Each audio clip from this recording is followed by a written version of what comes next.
Bonjour, bonsoir à tous. Ici c'est Calfranc, votre chaîne de foot. Aujourd'hui, on va parler des matchs qui va y avoir lieu ce week-end. Tout d'abord, on va commencer avec le PSG qui vont jouer contre le Havre. Le PSG qui est dans l'obligation de gagner ce week-end pour continuer à mettre la pression sur l'ensemble et pour espérer reprendre la première place.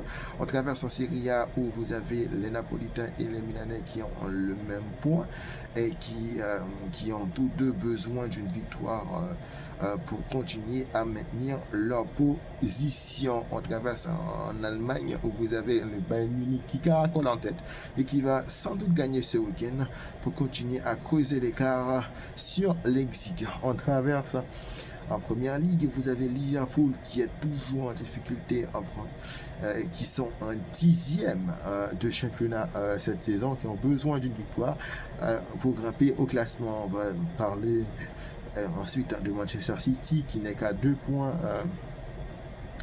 d'Arsenal, qui est nettement mieux cette saison, ce début de saison comparativement à l'année dernière. City qui va jouer contre Crystal Palace. C'est un club d'habitude qui leur pose problème, mais je pense qu'ils sont favoris quand même, qui vont probablement gagner ce match. On va finir en Premier League avec Arsenal qui va jouer contre les Wolves. Les Gunners ont besoin d'une victoire pour continuer à maintenir leur première place en PL. On va finir avec la Liga avec le Real Madrid qui a besoin d'une victoire contre Alaves pour reprendre confiance après leur défaite 2-1 en Champions League au milieu de semaine. Vous avez le Barça qui de leur côté qui vont jouer face à Osasuna, qui normalement devront gagner. Les Barcelonais qui devront normalement gagner ce match pour continuer à maintenir leur avance de 4 points sur le Real Madrid. Et pour finir les amis, on va parler de deux clubs qui m'intéressent beaucoup en ce moment, Arsenal et le Real Madrid. Tout d'abord, on va parler d'Arsenal. Vous savez les amis, Man City, il n'y a qu'à 2 points d'Arsenal. Man City, c'est un club qui est encore en reconstruction. Et malgré tout, ils arrivent à être proches d'Arsenal, qui est censé être nettement supérieur à City. Et s'il y a bien une chose qu'on a appris ces dernières années, quand vous êtes côte à côte avec City, en général, vous perdez. J'espère vraiment que Arsenal va gagner cette saison parce qu'à un moment donné, City, ils ont trop gagné, quoi. Ils ont trop gagné en Première Ligue. Il faut qu'il y en ait d'autres clubs qui gagnent de temps en temps. Mais j'ai un petit doute.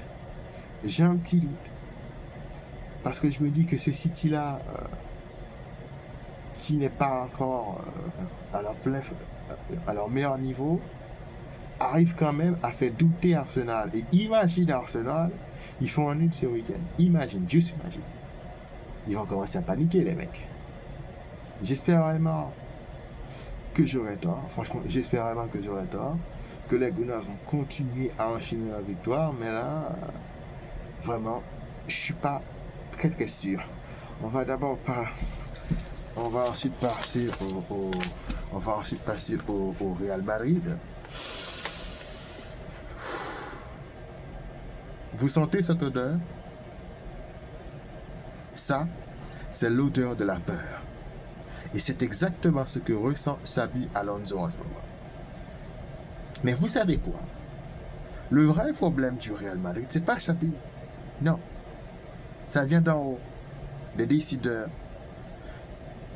Ça vient de la structure même du club. Parce qu'en 2024, le Real Madrid n'avait pas besoin de Kylian, mais plutôt de Haaland ou de Alvarez. Mais au lieu de ça, ils ont préféré faire un choix marketing plutôt que sportif. Et maintenant que vous avez Kylian, quand vous avez un joueur comme ça, vous êtes dans l'obligation de construire de lui. Vous êtes dans l'obligation de lui donner le plein pouvoir. Mais parce que sinon, collectivement, ça va être le bordel. Et c'est ce qui se passe en Real Madrid. C'est catastrophique, collectivement parlant. L'arrivée de Kylian a affaibli Rodrigo a affaibli Vinicius, Bellingham qui se perd parfois sur le terrain, qui oublie qu'il est à la base un milieu de terrain. Et ça, c'est grave. Et moi, je pense, en fin de saison, ou même peut-être même l'hiver qui arrive, qu'il y aura un départ. Mais je pense plutôt que ce sera en fin de saison, que Vinicius, c'est dommage pour lui quand même, parce que là, tu passes du potentiel Ballon d'Or à être un joueur de seconde zone, ça doit être dur. Ça doit être dur pour lui de passer à être potentiel Ballon d'Or à un joueur de seconde zone. Là, ça doit être dur. Et depuis 2024, le Real Madrid, en faisant venir Mbappé, a indirectement, moi je pense qu'il a indirectement dit à Vinicius, il faut aller voir ailleurs. Il faut aller chercher un autre club ailleurs. Parce que tu ne peux pas avoir un joueur qui fait une saison de la sorte. Alors oui, Vinicius, c'est pas un buteur qui est très régulier. D'accord. Oui, Vinicius, il n'a pas la gueule du genre idéal. Ça, on est d'accord. Il s'emporte un peu parfois, mais quand même. Et moi, je crois fermement, pour que le Real Madrid s'améliore, il leur faut d'abord un milieu créateur et donner complètement, et aussi donner complètement les pouvoirs à Kylian. Et par ça, il faut peut-être ramener un neuf. Peut-être vendre Vini ou Rodrigo pour amener un neuf qui sera beaucoup plus compatible à son jeu. Les amis, ce sera tout pour aujourd'hui. Et abonnez-vous à la chaîne, mettez-y des likes et on se voit bientôt pour une prochaine vidéo.